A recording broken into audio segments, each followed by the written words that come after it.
With the huge success of Dances with Wolves, playing Indian meant box office hits for Hollywood and its stars. Scenes, stories, and roles were designed to cash in on the new popularity. Being Indian was lucrative and cool again.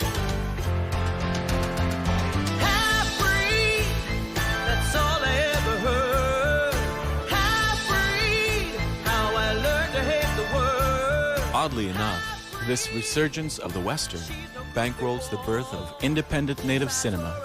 And for the first time, I hear my own language in the movies. Even the leaders of the American Indian movement, Russell Means and John Trudell, go Hollywood. Cast in films like Thunderheart for a touch of native street cred. You resist, it all gets real simple real fast, you know? Subject resisted, subject is dead. Get it?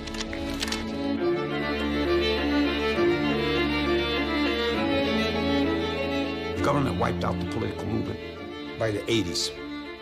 What is emerging out of that is a cultural, artistic voice. And I see it coming. There's more native filmmakers, songwriters, and so out of all that native creativity that's coming out, see, we will find our voice. It's a good day to be indigenous.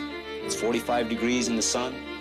It's 8 a.m. Indian time. Smoke Signals was another of the films that came right at the end of the 90s that started the golden age of Aboriginal cinema. This was a movie made by a native guy, Chris Eyre, starring native people, and not about what occurred 120 years ago. It was a movie about nativeness now, and that was a big breakthrough. You're leaving the res and going into a whole different country, cousin.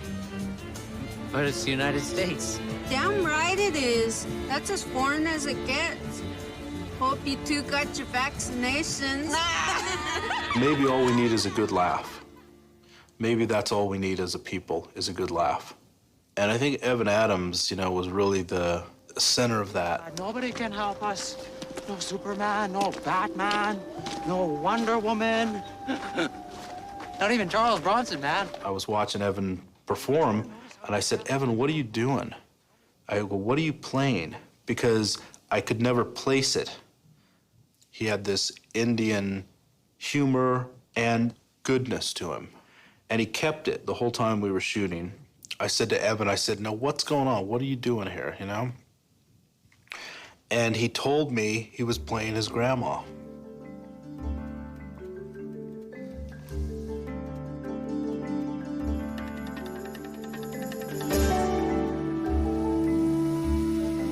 After crisscrossing North America, I finally arrive. Hollywood.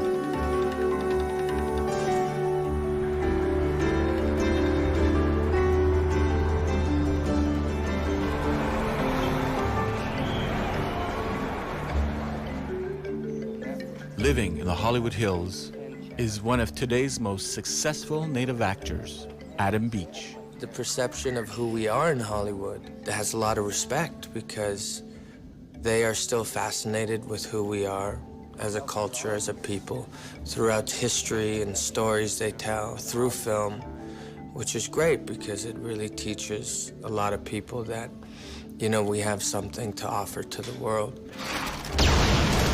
In his starring role in Clint Eastwood's Flags of Our Fathers, Adam Beach puts a human face to the stereotype of the drunken Indian. Tear down, Ira. Tell us down. Ira Hayes was consumed by alcohol. I myself, I can't even attempt to drink one in a crowd because there's another drunk Indian. I've always called myself a child of an alcoholic. So throughout that film, when you watch it, that's me. It's not acting. Jesus Christ, he's drunk. Goddamn Indians. Adam, I know he's very conscious of the problems in the community of alcoholism and been on the reservations and had done work in this area and made him play it very well. I think I could see my mom before they shipped me off. I think they do that. Here's a human being shedding human emotion. No stereotypes. No stoic Indian. It's just a young boy that wants to see his mom, who lost a lot in his friends.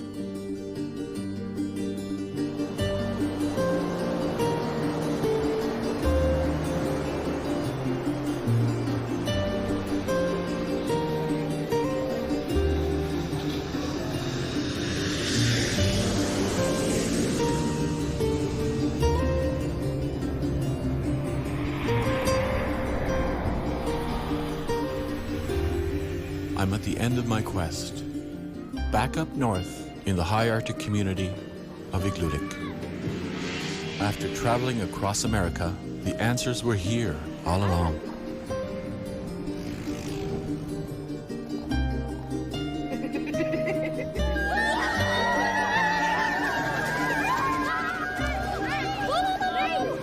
It's an unlikely place to give birth to a film that has revolutionized native cinema and gone on to win at the Cannes Film Festival. At Anarjuat, the Fast Runner captures one of the Inuits' most cherished legends and brings it to the world. At Anarjuat, to me, was that point where cinema was being altered to tell our stories our way. And gone were the stereotypes of past. Really, in that one movie, there's none of that nonsense. It's a gloriously sexy film set in the Arctic. Wow, I've never seen anything like this before. This is so pure in its soul. I always say that that's the most Indian movie ever made. It's much more Indian than Smoke Signals. Smoke Signals was made for Indian people, but certainly for the overculture. When you get a movie like The Fast Runner, you're watching this movie and you're saying to yourself, this is an inside job.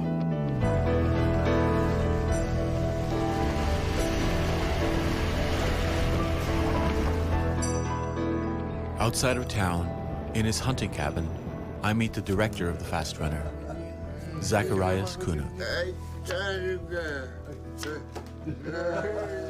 I ask him why he makes films. I see it as talking back. We picked up the camera and started recording our own history. The stories that we used to hear when we were children. What do we believe and why we are here.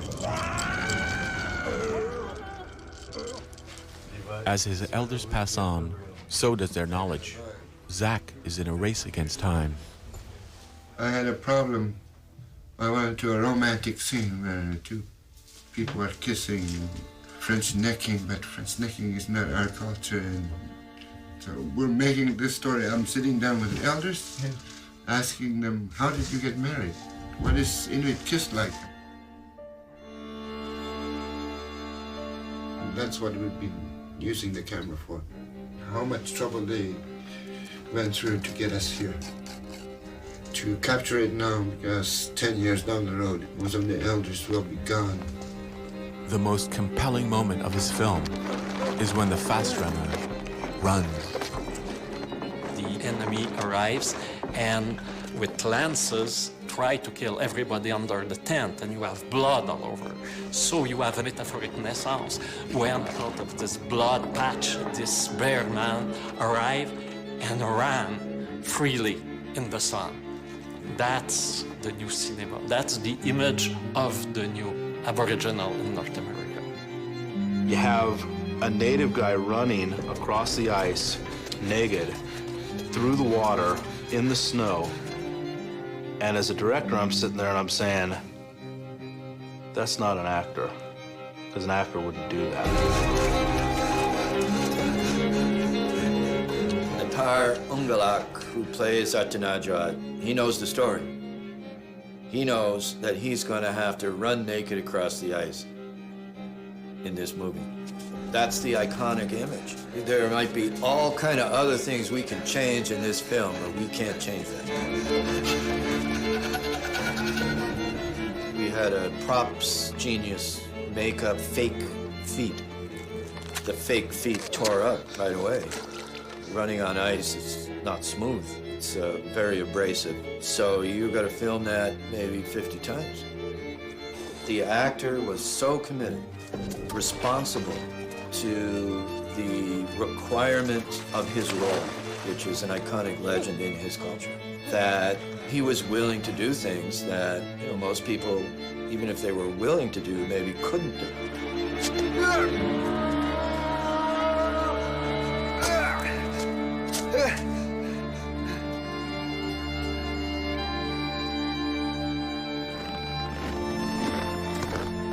A new age of native cinema is born. These films revolutionized the Native image for the world. Those movies, the movies made in the North, are incredibly special. And they are progress. They're finally an Aboriginal cinema that isn't someone else's. The gaze is ours. But at the same time, you have a whole Aboriginal cinematic movement springing up all over the world, where you have filmmakers in New Zealand, filmmakers in Australia, and filmmakers in North America and South America making truly Aboriginal movies. You don't always have to make great representations of Native people. We're not asking for that. We're not asking to be, you know, nobles or righteous or good all the time. We're asking to be human. Indians aren't dead. We're here.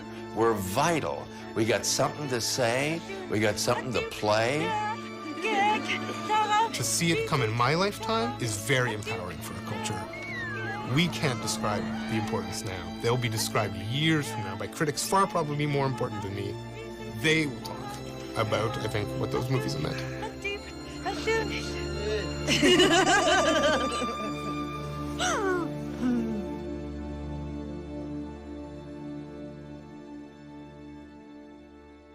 We're creative natives, and we're like the Energizer Bunny. The mightiest nation in the world tried to exterminate us, anglicize us, Christianize us, Americanize us, but we just keep going and going. And I think that Energizer Bunny must be Indian. He's got that little water drum he plays. And I always say, next time you have a powwow, have the Energizer Bunny lead the grand entry. And after a few rounds, then we can get together and eat him. Because we never waste anything. We share everything. And, it's all right. I don't mind laughs in the show. I mean,